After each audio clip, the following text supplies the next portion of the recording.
सो hi guys, इस video में हम बात करेंगे factors affecting the enzyme activity. अब the activity of enzyme can be affected by change in the conditions.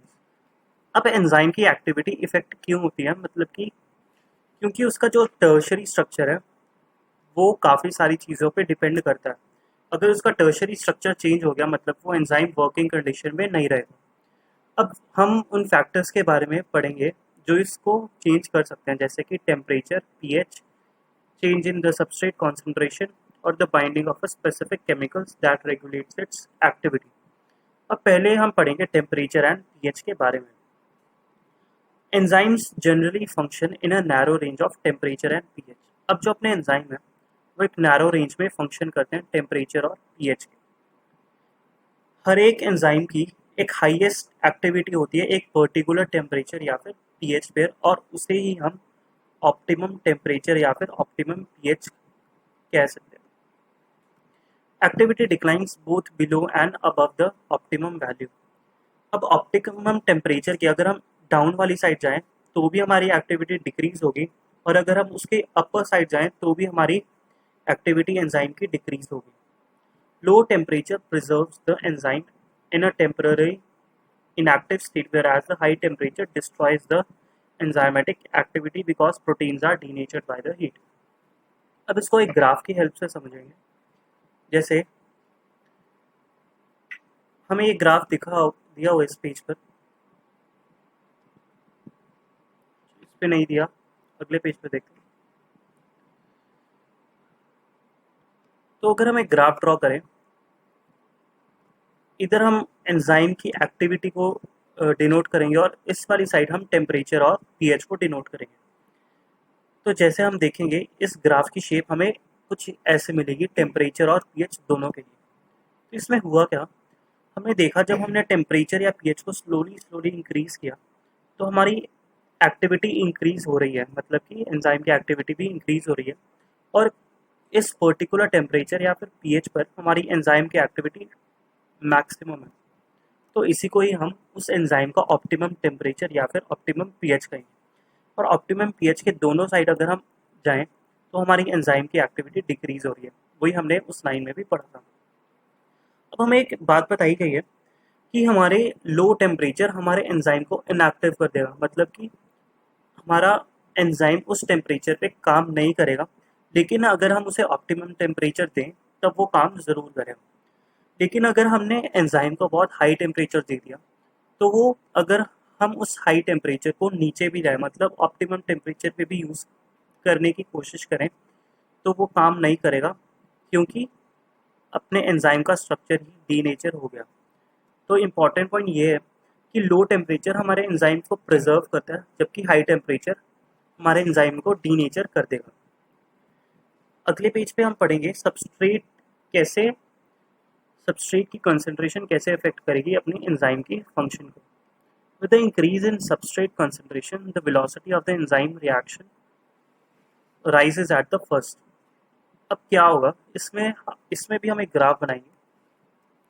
अपने वाई एक्सिस पे हम प्लॉट करेंगे एंजाइम की फंक्शनिंग या फिर वेलोसिटी ऑफ द रिएक्शन, और अपने एक्स एक्सिस पे हम डिनोट करेंगे अपनी सबस्ट्रेट की कॉन्सेंट्रेशन को।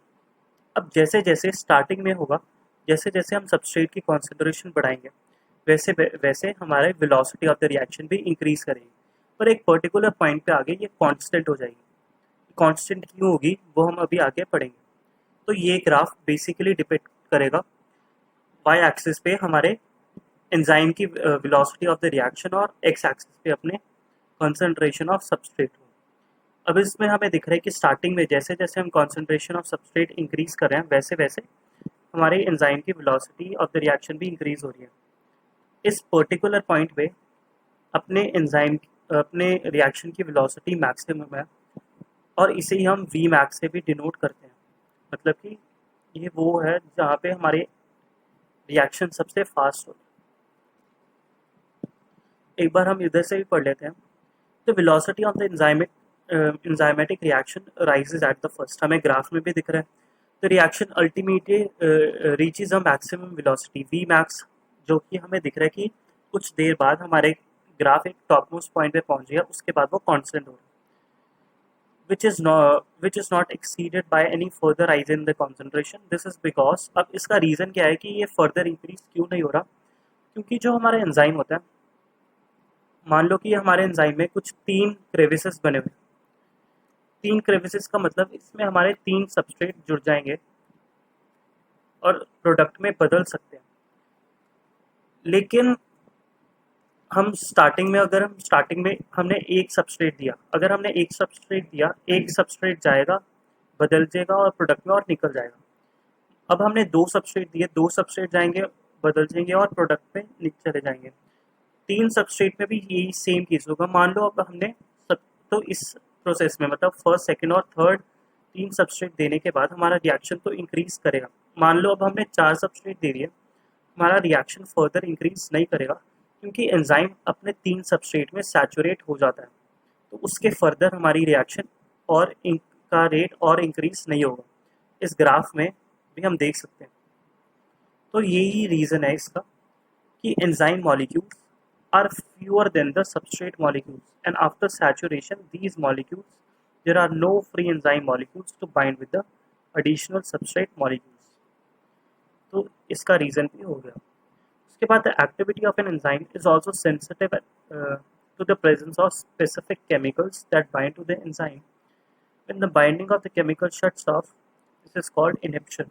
अब कुछ ऐसे केमिकल्स भी हैं जो कि हमारे केमिकल के रिएक्शन को स्लो डाउन कर सकते हैं, उन्हीं को ही हम इनहिबिटर बोलते हैं। मतलब एंजाइम की एक्टिविटी को वो स्लो डाउन या बंद भी कर सकते हैं, और उस प्रोसेस को हम इनहिबिशन बोलते हैं।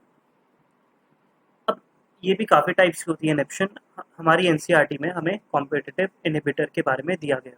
अब कॉम्पिटिटिव इनहिबिटर का मीनिंग क्या हुआ? तो कॉम्पिटिटिव इनहिबिशन में होगा क्या, मान लो ये हमारा एंजाइम है और इसके ये एक एक्टिव साइट है और ये हमारा एक सबस्ट्रेट है जो कि इस एक्टिव साइट में फिक्स होना चाहिए, और एक दूसरा हमारा इनहिबिटर है जो कि इसी एक्टिव साइट में लग सकता है। अब कॉम्पिटिटिव इनहिबिटर में होगा क्या, हमारा सबस्ट्रेट और हमारा जो इनहिबिटर है इनका स्ट्रक्चर में क्लोजली रिजेंबल होंगे। अब इससे होगा क्या कि अगर हमारा सबस्ट्रेट और इनहिबिटर दोनों ही क्लोजली रिजेंबल करते हैं, अब दोनों ही फाइट करेंगे कि एंजाइम की उस एक्टिव साइट पे अटैच होने के लिए। इसी के कारण हमारा रिएक्शन स्लो डाउन होगा या बंद भी हो सकता है। तो कॉम्पिटिटिव इनहिबिटर में यही होता है। Due to its close similarity, inhibitor की close similarity with the substrate, the inhibitor competes with the substrate for the substrate binding site of the enzyme. Consequently, the substrate cannot bind. As a result, the enzyme action declines. Example, हमें इसकी example है inhibition of succinic dehydrogenase by malonate, which closely resembles the substrate succinate in structure. अब ये वाली paragraph आपको शायद अभी ना समझ आए, पर ये आगे वाले टॉपिक्स में आ जाएगा। हमें बस बेसिकली याद रखना है कि इनहिबिटर है अपना मैलोनेट, जो कि क्लोजली रिजेंबल करता है अपने सबस्ट्रेट सक्सिनेट को, जो कि उसे प्रिवेंट करता है। उसके बाद such competitive inhibitors are often used in bacterial pathogens. अब बैक्टीरियल पैथोजेंस के कंट्रोल में भी कॉम्पिटिटिव इनहिबिटर्स का यूज़ किया जाता है। अब इसी के साथ हमारा ये लेक्चर ख़त्म होता है।